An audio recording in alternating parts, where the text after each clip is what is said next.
As we know from the unit on historical geography of Europe, from as early as 8 to 10,000 years ago until the 1800s, humans lived in an age of solar energy.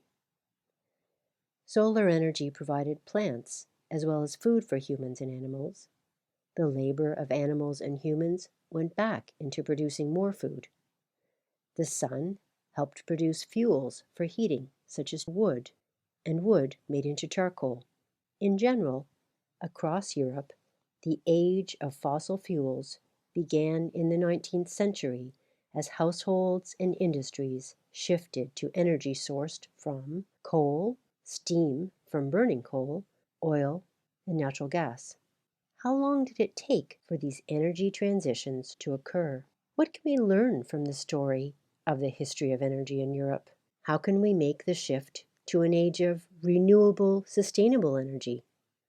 Perhaps there are lessons for us in the ways of living in the age of solar energy. After all, we have really only lived with fossil fuels for a little over 100 years in many parts of Europe. The earliest known illustration of a horizontal axis windmill dates to the 13th century. The long handle allows for the rotor to be turned into the wind. In a post mill, the whole of the machinery turned together on a central post so that the rotor could face the wind, as we see here in a Flemish painting from 1601, where the miller turns the mill. The main, or central post, was usually a great block of oak, in this case 80 centimeters squared. All early windmills in Europe were post mills. The association we tend to make between the Dutch and windmills emerged because between 1607 and 1640, entrepreneurs and engineers drained vast lakes in the province of Holland, thus creating acres of new arable farmland. You'll see the post mill in the back of this painting. New villages sprung up in these low-lying polders, protected only by dikes and pumps, driven by the readily available wind power of the flat countryside. At the same time, entrepreneurs created an efficient system of transportation along rivers and canals. The tower and stock mill simplified the design. In a post mill, the whole body of the mill had to move to face the wind, whereas in a tower or smock windmill, only the top portion or cap had to rotate. And then what we need to do is, if the wind changes direction, you see those cylinders here, the rolls, there's about 65 of them. And what you do, everything that is above here, with the big chain down outside at the tail of the mill, there has a big chain, you put it around a pillar somewhere, and then work the mill around. So then it rolls the head, and you can turn it 360 degrees. So if the wind changes 180, we need half an hour to bring the head of the mill that way, because you want the blades always to stand straight into the wind. So what moves? All above this roll moves. So these are the cylinders. They roll on an iron floor here that is nice and smooth.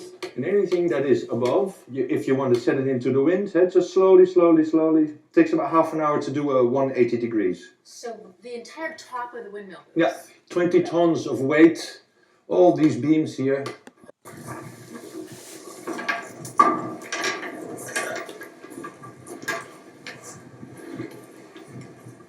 And now we're going to turn the head into the wind, because the wind has turned slightly.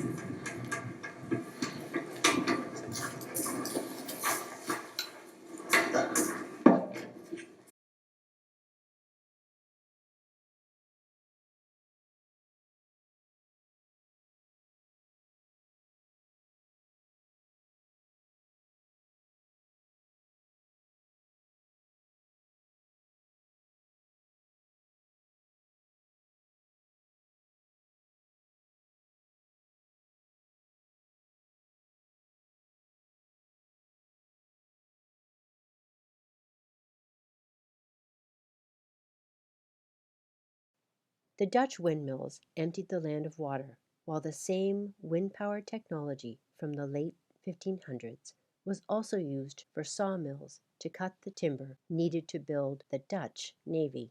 By 1731, there were 450 sawmills powered by wind. Windmills were also a familiar sight all across Europe, in France and Spain and Greece, for grinding grain into flour using the power of the wind. If you visit the now party island of Mykonos, Greece, you will see the remaining windmills taking advantage of the local, steady wind conditions dating from the 16th century and still in use until the early 1900s to grind wheat into flour.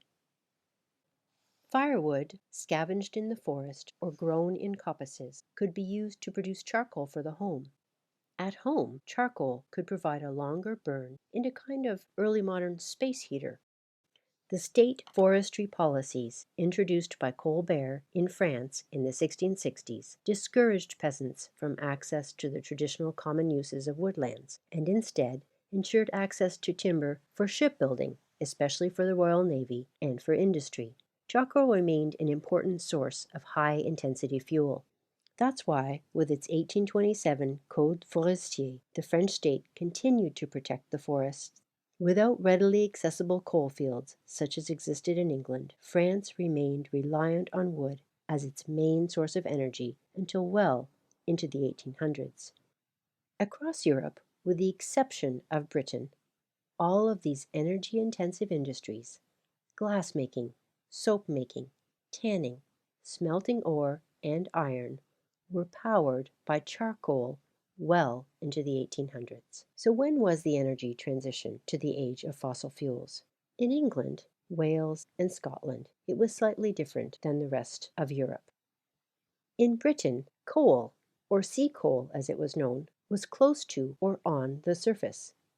In the 1400s and 1500s, obtaining coal simply meant collecting bits that had washed up on the beach or extracting coal on an exposed seam. To mine the coal, the worker tunneled horizontally into the seam. The coal produced for sale each year totaled approximately 227,000 metric tons. By 1700, this figure was 2.64 million tons. Britain was the first nation in the world to make the transition from wood to coal. Coal was abundant in Scotland. It had fewer forests than England to begin with. In the north of England, especially around Newcastle and Durham, and also abundant in Wales on the west coast. All of these sources of coal fueled the early Industrial Revolution. The precise date of the transition from wood to coal as the primary source of energy dates to the 1620s. To put this in context, Russia did not make the transition from wood to coal as primary energy source until 1930, a full 300 years later. We can see that transition already in place in 1800 in England and Wales. And of course, it's important to note that here on the bottom, in green, that includes animal muscle and human muscle, because we are still at the age of solar energy, making the transition to the age of fossil fuels. And so here you have coal, 78%. Fuel wood is only 3.9%. The tipping point in the shift to coal can also be seen in patent applications for new inventions. In 1635, entrepreneurs made applications to use sea coal in new burners for brewing, dyeing colors, soap boiling, salt and saltpeter making, drying bricks and tiles. The energy-intensive industry of brickmaking, which required higher temperatures, was fueled by coal. Bricks were essential for the exploding cities of the industrial era in Europe, from the construction of buildings to house the growing populations, to the thousands of kilometers of sewers that would be built in the second half of the 1800s. The easy availability of coal meant that the British Isles had a natural resource advantage to power its industrialization. On this map, we can see the coal fields, the construction of canals, the use of waterways and ports to move coal and other natural resources to the developing industrial towns, shown by population density. It's important to remember that the mining operations to obtain coal as a source of energy were performed by children as young as 7, 8, or 9. The coal was loaded into baskets or low wagons to be drawn by horses over wooden or iron rails when the galleries were high enough to allow this. The passages were so narrow and low that the work of the hurriers was done by women and children who were smaller and could be paid cheaper wages. At times, in British collieries, the children crawled on all fours to haul coal or tow wagons of coal up toward the surface. None of this was motorized. In Britain, labor laws and reforms only began to change in the 1840s when a royal commission looked into the working conditions. Turning to the rest of Europe, coal came later. To access coal in continental Europe meant drilling and building deep shafts and pits. Deepening coal mines penetrated the water table, so water needed to be pumped away. Draining the mines of water, of course, needed a source of energy too, steam-powered engines powered by coal that were invented in the 1700s. So the exploitation of coal in continental Europe developed later because the seams were deeper and had these additional challenges. This map shows industrial areas around 1850. Britain is noticeably advanced. Its industrialization shows in the railroads to transport natural resources to the factories. The next areas to industrialize were Belgium and the Ruhr region, in green, that feeds into the Rhine River in the German Confederation. Rapid industrial growth depended on a circular network of relationships between population, transport, and natural resources. Some regions are quite lacking in railway transportation networks. Look at Spain, Italy, and Scandinavia. Peat, rather than wood or charcoal, necessarily became the cheapest and most accessible fuel. With deforestation across Ireland, Britain, and the Netherlands, coal had to be purchased, except in those northern English towns where it could be gathered on the beach. As deforestation spread, firewood became a luxury of the rich. So in the areas of northern Europe where it was available, peat became a source of fuel for home heating, especially in Ireland, Scotland, the Netherlands, and Finland, where peat was dried as bricks for fuel from the 1300s. Peat continues to be produced as a source of energy in Europe, especially in Finland, Ireland, the Russian Federation, Belarus, Sweden, and Estonia. For lighting, since ancient Greece and Rome, oils derived from plants, such as olive oil, or later oil from seeds or nuts, have been used to light wicks dipped in oil on one end and lit on the other. The melted fat or lard of animals was used to make candles. This was the cheapest solution for lighting and available to people in rural areas who slaughtered their farm animals for meat. The mammal with the largest quantities of fat, or blubber, was targeted in the 1700s and 1800s, the whale. Hunted in the Atlantic between Europe and North America, but also through the Pacific and Southern Oceans, whale oil cost between $1.30 and $2.50 a gallon in the 1850s and would be put to use in oil lamps. The whale blubber was stripped from the carcass, then boiled, and the oil separated and poured into barrels. Whale oil peaked at 18 million gallons in 1845. In the early 1900s, as depicted here, Norwegian factory ships went to the area around Spitsbergen and Bear Island in Norway. In 1905, there were 8 companies operating when 559 whales were caught to produce 18,660 barrels of oil. Over the second half of the 19th century, whale oil was replaced with petroleum or fossil fuel-derived oils, such as kerosene. Then, Drake discovered oil in Pennsylvania. The cartoon Grand Ball, given by whales in honor of the discovery of the oil wells in Pennsylvania, appeared in Vanity Fair in 1861. Oil's well that ends well, and We whale no more for our blubber, read the banners. During the 19th century, the American output of crude in Pennsylvania went from 2,000 barrels in 1859, the year of Mr. Drake's well, to 4 million barrels in 1869 and 10 million in 1873. Pennsylvania was actually responsible for almost half of the world's oil production until discoveries in California in the 1890s and Texas in 1901. But apart from consumption, oil is not really part of the environmental history of Europe until Norway and the offshore oil discoveries of the 1960s. Remarkably, as early as 1851, a Swiss watchmaker, Heinrich Moser, built the first hydroelectric power plant on the High Rhine at Schaffhausen with a capacity of 80 horsepower.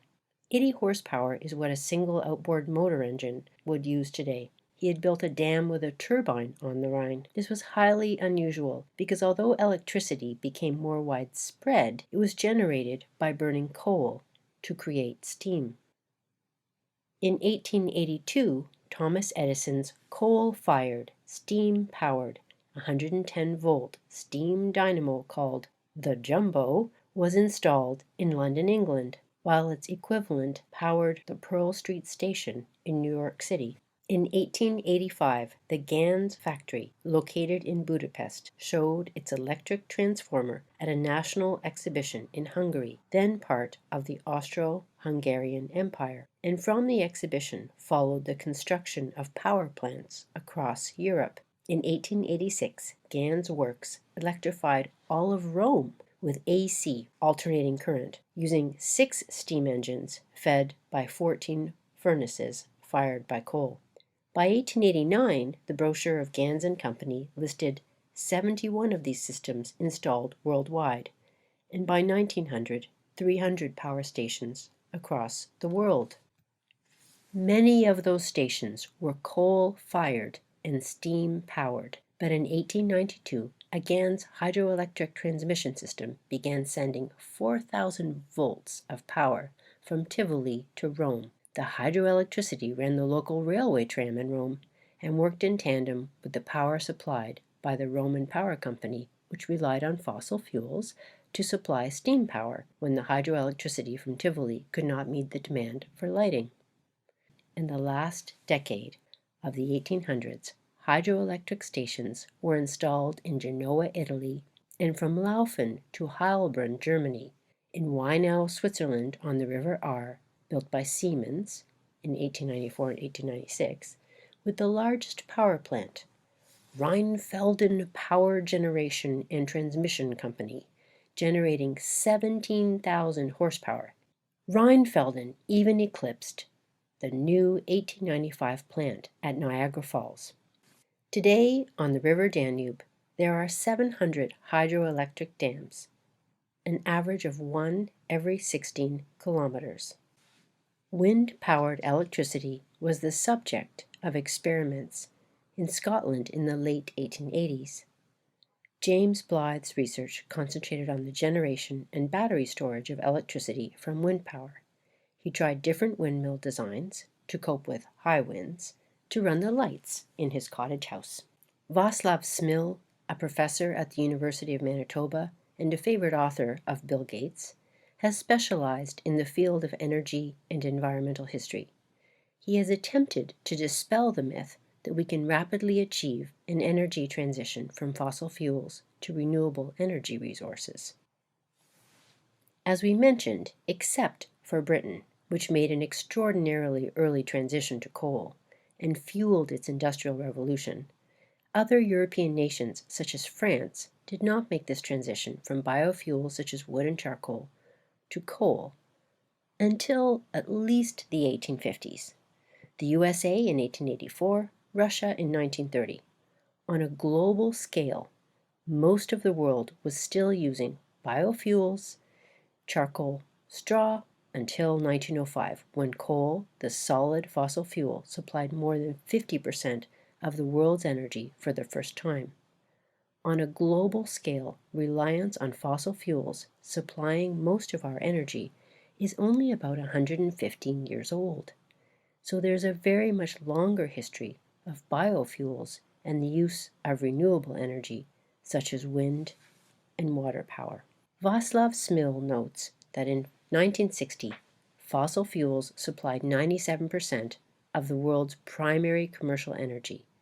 In 1990, the fossil fuel share was 90%. A quarter century later, in 2015, it was about 85%. When we look at the global situation today in an energy consumption chart, watch what happens between 1965 and 2018.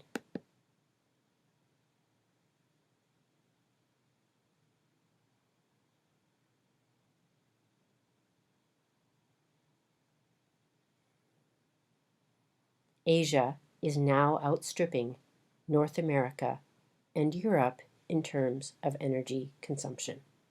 Maybe we can learn from the technologies and ways of living in our recent past.